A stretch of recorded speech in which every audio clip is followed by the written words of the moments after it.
still going to be a lot of uncertainty through the first half of 2024. What we've seen is obviously the uncertainty in the market through the mini financial crisis that happened in the US, and then into the situation with Credit Suisse. Are there any sectors that are more resilient than others?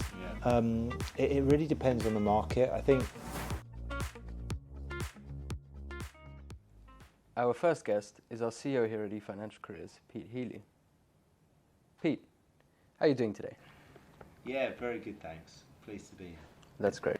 I was hoping to talk to you mostly about 2024 today, but I think it's impossible to talk about 2024 without looking at 2023.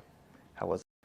It's been a really interesting market. I mean, obviously we've seen the macroeconomic conditions worsen with persistent inflation, rising rates, and then impacts on GDP numbers. What we've seen is obviously the uncertainty in the market through the mini financial crisis that happened in the US, and then into the situation with Credit Suisse. What that has done is really start to impact hiring plans over the course of the year. And what I think is interesting is that typically when you see a slowdown, it really the shift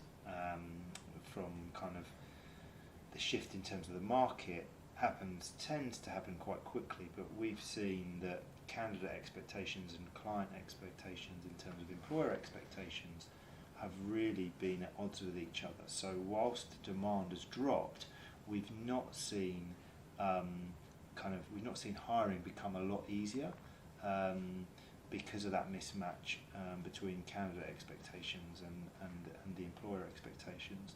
We've also seen historically low churn in the market, and so those two together meant it's still been pretty hard to recruit, especially in key positions.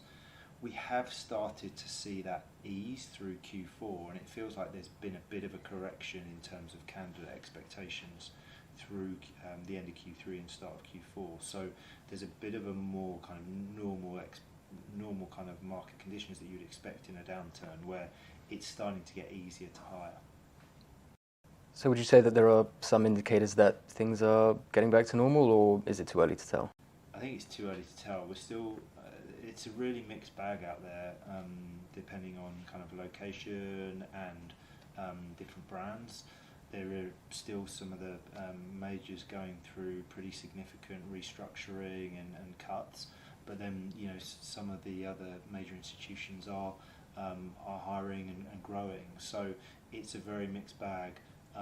There are a lot of clients, mid-level clients, who are just backfilling positions, and I think it's definitely too early to say the first half of 2024 is going to see a significant improvement. I think there's still going to be a lot of uncertainty through the first half of 2024.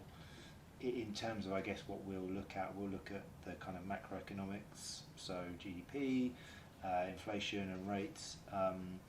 We'll also be looking at the interim reports and the reports of the PLCs to see, are they talking about hiring? Are they still going through reorgs as markers as to whether it's in the rear view mirror? But we certainly think the first half of 2024 is still going to be pretty uncertain.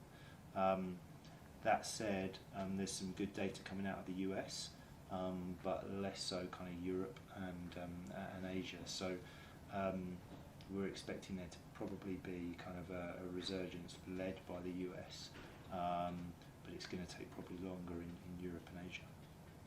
It's interesting that you mentioned the majors. Of course, they're super heavyweight in the market.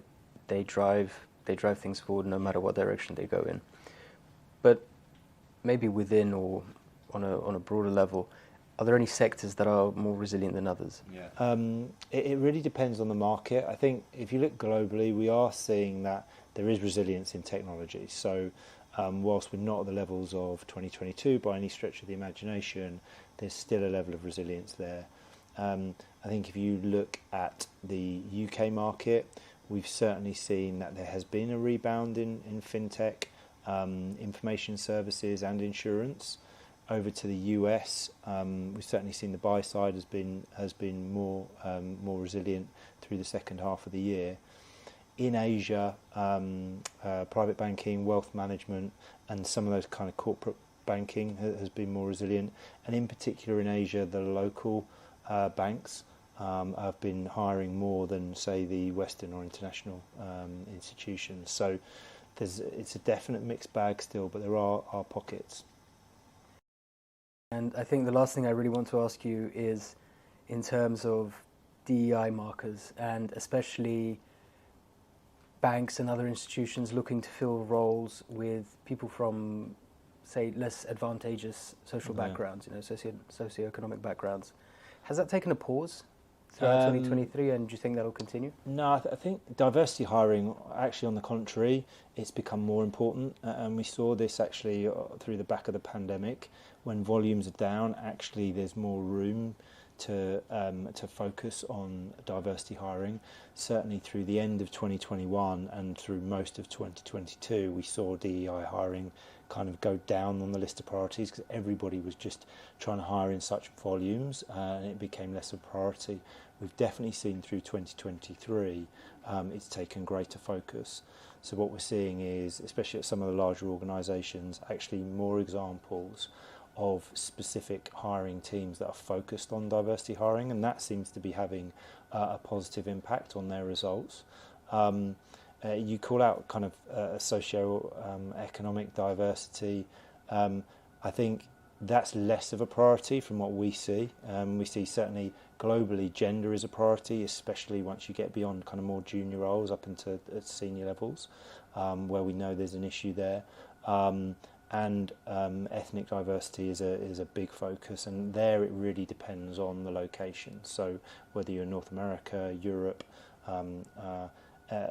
in Asia, what you see is actually, in some cases, places like Singapore, actually there's a focus on hiring Singaporean nationals, and we have some of that dynamic in the Middle East where hiring nationals is a priority.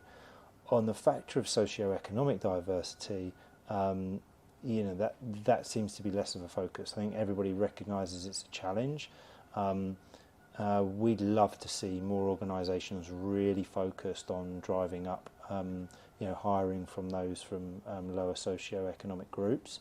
The data shows that it's a more of an acute problem, especially once you get into management positions within financial services. That there's a greater lack of socio-economic diversity than even ethnicity or gender.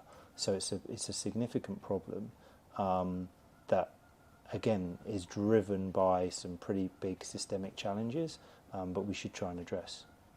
Thank you very much, Pete.